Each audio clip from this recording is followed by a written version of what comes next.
नमस्ते किसान भाइयों, मेरे YouTube चैनल किसान एग्रो में 5552 में आपका हार्दिक स्वागत है। आज अपन प्याज की खेती पर चर्चा करेंगे। प्याज की A to Z जानकारी के बारे में बात करते हैं। खेत की तैयारी करें कैसे, किन किन बातों का ध्यान रखना चाहिए, जैसे कि खेत की गहरी जुताई करके उसमें गोबर की खाद मिलाकर उसको डिस्क हैरो से, तवा वाली से उसकी गहरी जुताई करके मिट्टी को भुरभुरा कर देना चाहिए।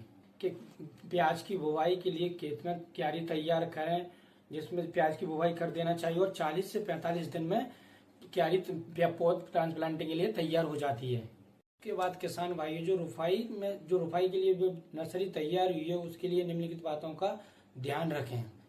खाद या बेसल डोज कैसे तैयार करें, जैसे कि अपन पौधे रुपाई के समय बेसल दबाना चाहिए जमीन में, जिसमें 25 किलो DAP प्रति एकड़, 50 kilo MOP muriate of potash, 50 kg SSP single super phosphate और 3 किलो फायरिपोस, जो कि जमीनी के कीड़ों को मारने के लिए लाभदायक है, और 20 किलो यूरिया और बोरोन का जिप्सम बोलते हैं, बोरन वही है।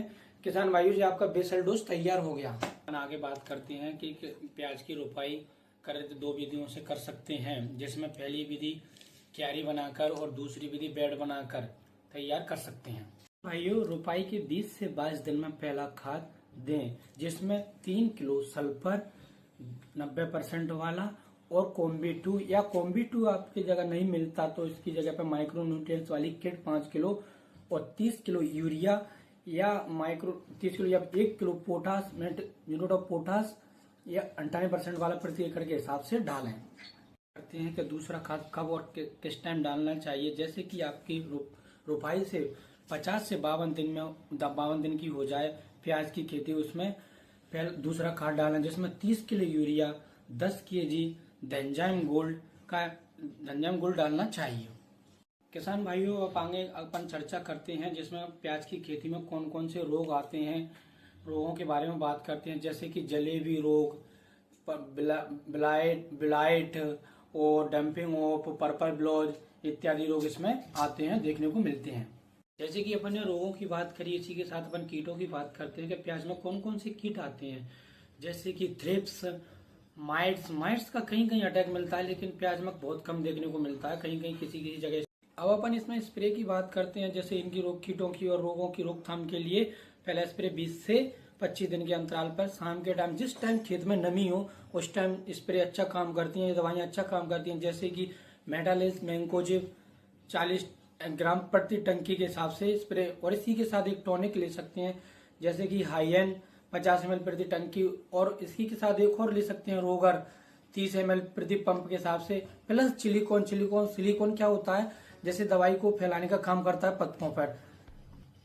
भाइयों, अपन इसी के साथ सेकंड स्प्रे की बात करें, जिसको 40 से 45 दिन के बाद स्प्रे, जिसमें फंगल अटैक और कीटों का अटैक दोनों का देखने को मिलता है, जिसके नियंत्रण के लिए रोको फंगीसाइड 40 ग्राम पर टंकी या डेंसोरोजो 10, 5, 35, 50 ml पर टंकी के हिसाब से, या शूटर भी ले सकते हैं, जिसको 15 ml पर टंकी के हिसाब से नियंत्रण। इन्हीं सभी के साथ मिलाकर चिपको मिलाना चाहिए, जिससे का फैलाने का काम करती है दवाई को, जिससे सभी कीटों को खत्म किया जा सकता है।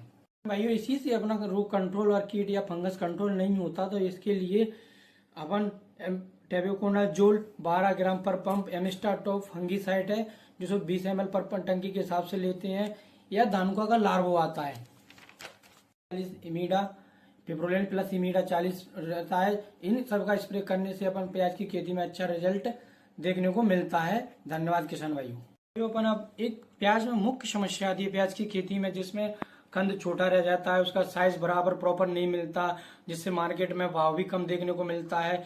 इसके लिए अपन बात करते हैं 200 लीटर पानी में घोलकर सिंचाई के साथ प्रयोग करें, जिसमें सेजेंटा का कल्टर आता है जो 80 ml। ANPK की बात करें तो 0050 किलो के हिसाब से 5 किलो के हिसाब से 5 किलो, बोरोन 20% वाला 1 kg, चिलिटेड माइक्रो न्यूट्रिएंट 2 kg का स्प्रे जो जमीन के पानी के हिसाब से डालना चाहिए, जमीन में डालना चाहिए, जिससे साइज में बहुत देखने को अच्छा अंतर मिलता है और प्याज को लंबे समय तक स्टोरेज किया जा सकता है, जिससे खराब होने से बचाया जा सकता है। धन्यवाद किसान भाइयों। अगर मेरी वीडियो आपको अच्छी लगी हो तो लाइक एंड सब्सक्राइब करें।